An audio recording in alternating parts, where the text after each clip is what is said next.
लोगो गाहाय नेहाथारि मानव गेदेर खोरोमदाव औवारि बिथांखौ बे समाव मांखरसालियाव बिथांनि मुसुखायाव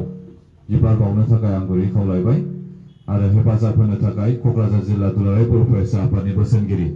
आदा प्रेमजित नार्जारि बिथांखौ आङो बे समाव खावलायदों।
बे समाव मोनसे खावलायनाय जोङो बिबार बावनाय हाबाफारिखौ फारि फारिनो मावफुंगोन बिनि सिगां जोंनि बिबार बावजेनगिरि बिथांनि स्पिच दङ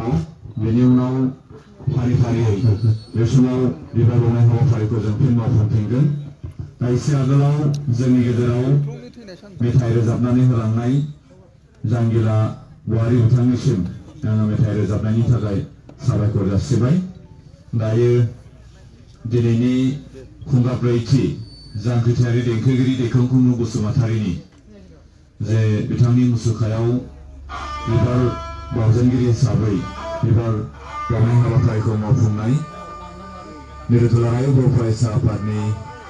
लोगो गाहाय नेहाथारि मानिजाथाव खोरोमदाव औवारी बिथांखौ दिनैनि बे सानजों लोब्बा लाखिनानै बिबुंथि लाखिनो थाखाय आङो बे समाव गुरैयै खावलायनाय जाबाय।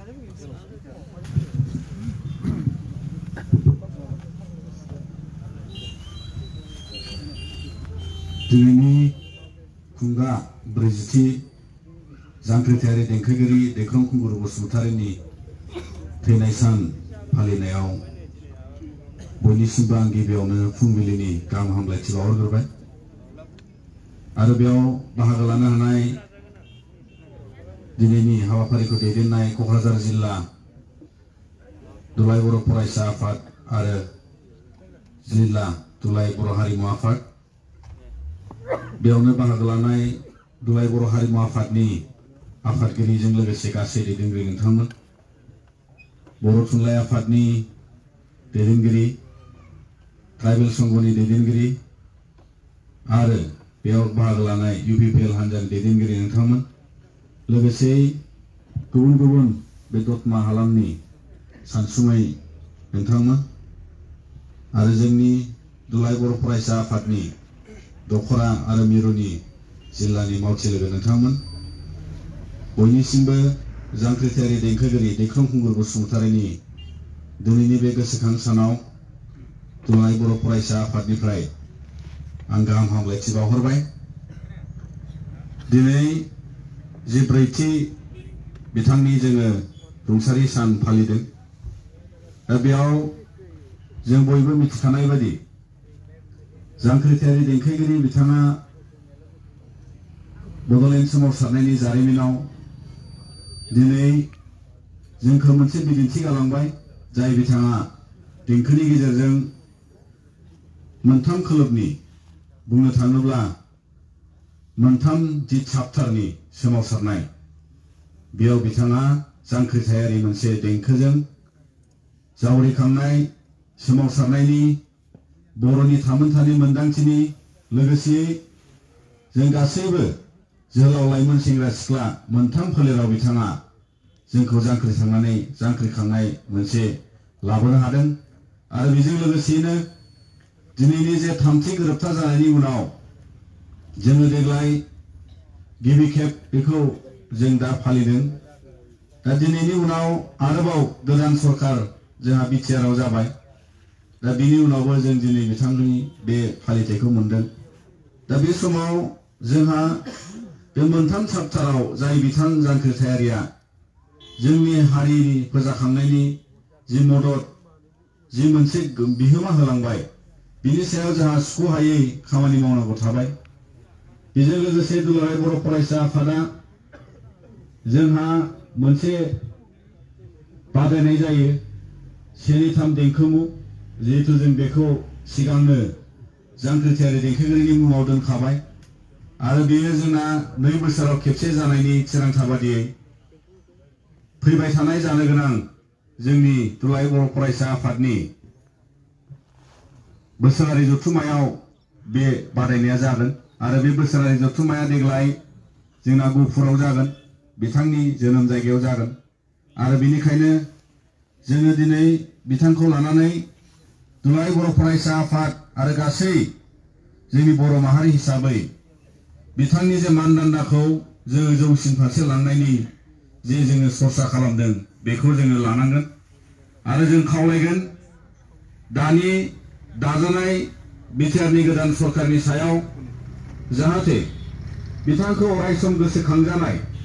बिथांनि मुङाव माबा मोनसे मुं सरकारि स्किमनि गेजेरजों थालांगोन नामा बेखौ जोङो खावलायगोन आरो बेखौ दोननांगौ होननानै जों खावलायगोन। मानोना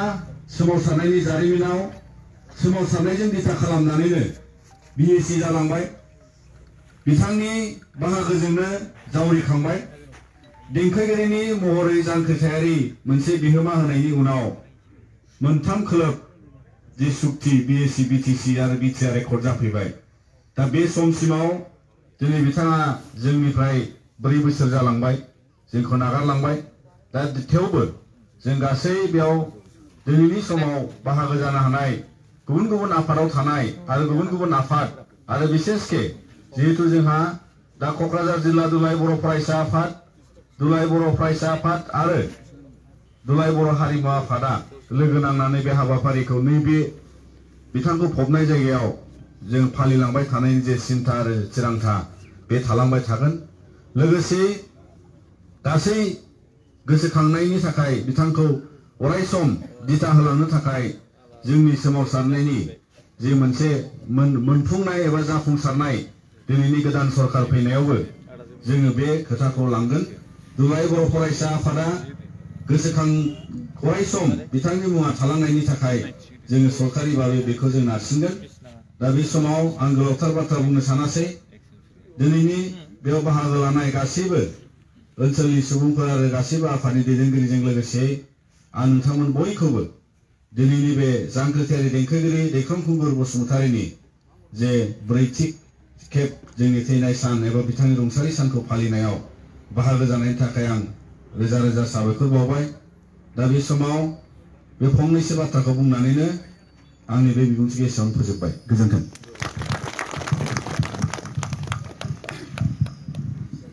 बे समाव